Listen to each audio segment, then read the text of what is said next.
Something that's been on my mind and has been a recent debate in the sport overall is between the pound for pound number one. After his amazing win over Dustin Poirier, reporters asked Dana White what they thought of the pound for pound king Islam Makhachev. Dana White, instead of heaping praise over their active and exciting new pound for pound star, decided to disparage him and dispute his pound for pound title, stating that Jon Jones is the number one pound for pound fighter in the world. That if you disagree, you're an idiot, you shouldn't be making lists, and that if all this other crazy nonsense. Yeah, I think he's, one of the greatest of all time. I think he's incredible. I don't think he's the pound-for-pound best fighter in the world. For anybody to call Islam the pound-for-pound best fighter in the world when Jon Jones is still fighting is nuts and shouldn't be ranking in the pound-for-pound or doing any of the rankings ever, if that's what you really think. Jon Jones has never lost a fight ever. He's fought all the baddest dudes in the world. And then when you think about what pound-for-pound rankings really mean, he moved it up to heavyweight and destroyed the best guy in the world. Now I understand Dana White is a promoter, and promoting is his main job. Jones potentially has a fight coming up that nobody cares about. But after Islam put on a potential fight of the year against Dustin, an amazing finish, this is not the right time to promote Jon Jones, who may or may not fight a retired firefighter at the end of the year.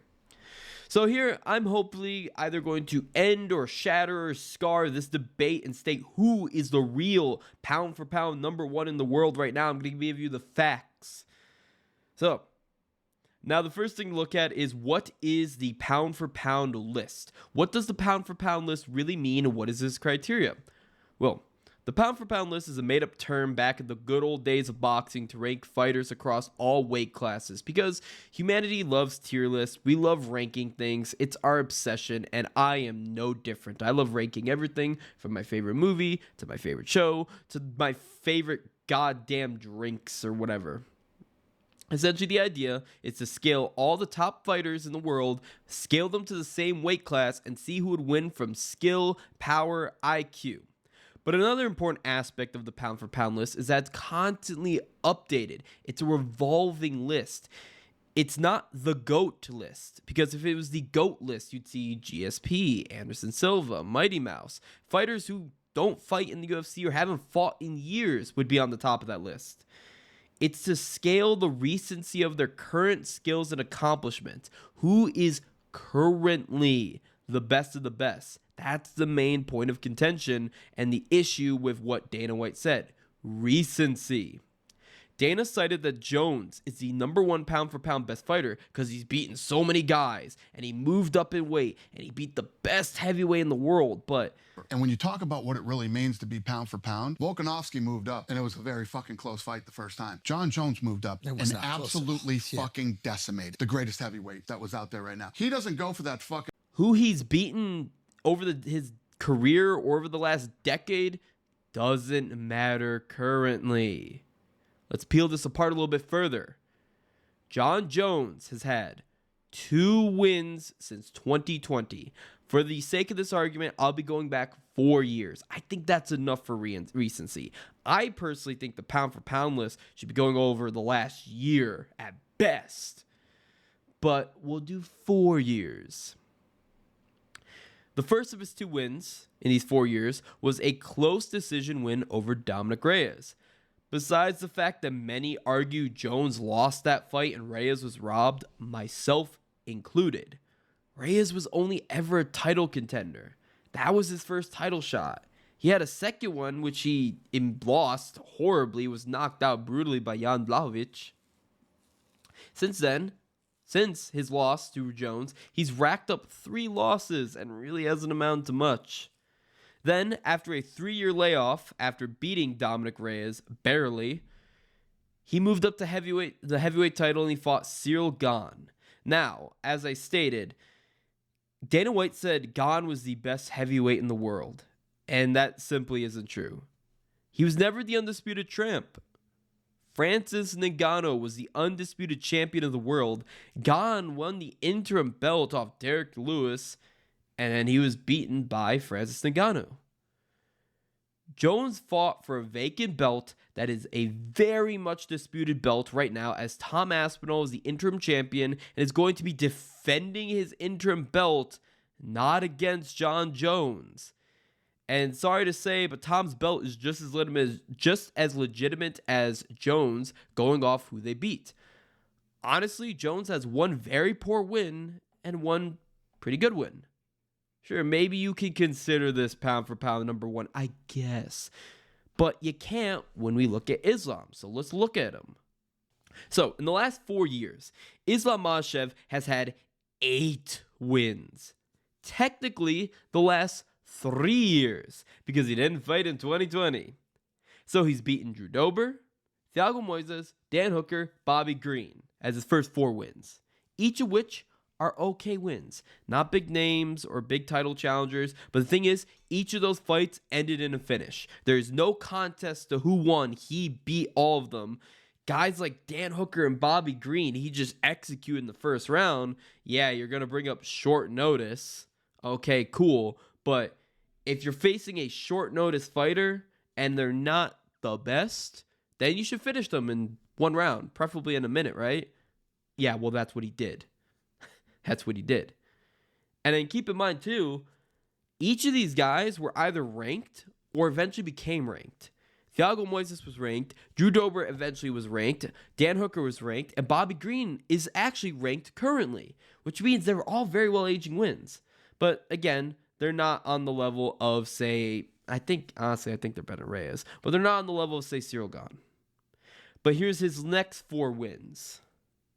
He went on to beat Charles Oliveira by finish to win the belt, had a decision win over Alexander Volkanovski, then a round 1 KO over Alexander Volkanovski, and finally a round 5 submission over Dustin Poirier. Those are extremely good wins. Islam has had 8 wins with only 1 decision. That 1 decision, a win over Volkanovski, was the fight of the year in 2023. Also, a point of contention is the quality of his overall wins. Charles, Volk ×2, and Dustin Poirier are all far better wins than Reyes or Gane. Not even close. You might want to try to say Dustin Poirier, whatever. Dustin Poirier was on the pound for pound list for years while never winning undisputed title. Interim champion. He has fought so many former champions. He's done far more than Cyril Gane has. Get that out of my face. Dustin Poirier has some of the most wins in the sport's history. With, I think he has 20 wins, which is tied with Jones, if I'm correct. Oh, I'm sorry. He's exceeded Jones. He has 22 wins. Yeah, he is tied for 3rd most wins in the sport. Dustin Poirier is a far better win over Cyril Gane. And then let's look at the fact that Charles and Volk, former champions, are currently still on the pound for pound list. Jones has, in the last 4 years, hasn't fought anybody on the pound for pound list, while Islam has done it 3 times, and 2 of those 3 fights are finishes. He did those in essentially a year. Now, you don't want to look at the 4 years because, I don't know, you want to sway this in Jones' favor. Simple as that. Let's look at their last 5 fights. No year gap, barring year. Let's look at the last 5 fights. For Islam, it's going to be Dustin Poirier, Alexander Volkanovski twice, Charles Oliveira, and Bobby Green. For Jon Jones, it's going to be Cyril Gane, Dominic Reyes, Thiago Santos, Anthony Smith, and Alexander Gustafsson. Again, keep in mind, to get these 5 wins for Jones, I have to go back to 2018.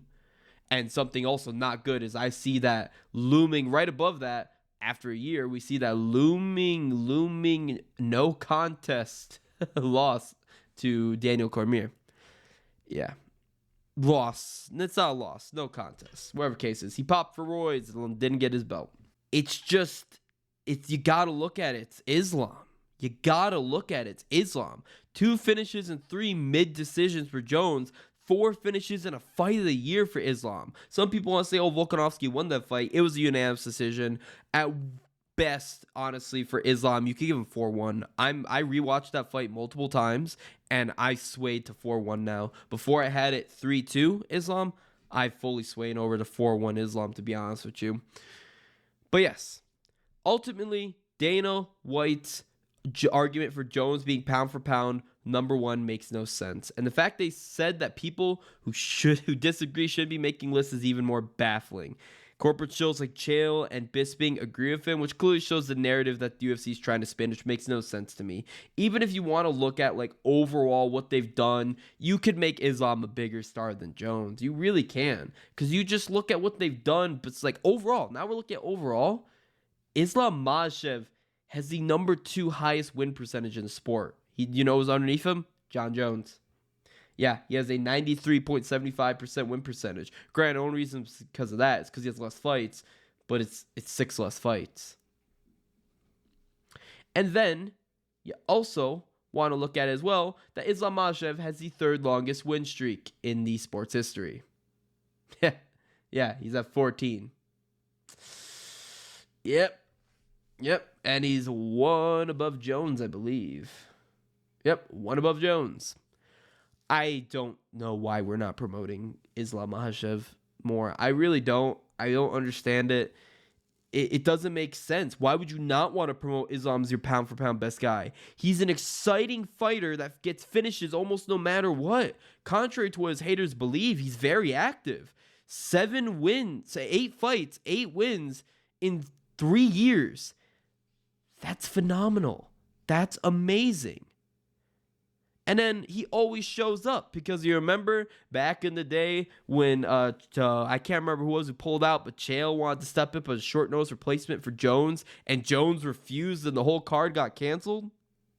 Well, Islam took a short notice fight against his toughest opponent, Volkanovski, and then he KO'd him round 1 to save the card. Then, during one of the worst UFC pay-per-views in a long time, he once again saved the card by deciding to fight through a staph infection and box against the best boxer in the division. He's a pound-for-pound king, and the UFC better start promoting him as such because they have a legend in the making, and they're trying to bury him for Jon Jones. Once again, this has been your boy Gomi. Please let me know if you like this little rant video I made, and let me know who you think is a pound-for-pound king. And it better be Islam Makhachev. Also, I don't even think Jones is in the top 3. I think Leon Edwards and Alex Pereira are pound-for-pound better. Bye-bye.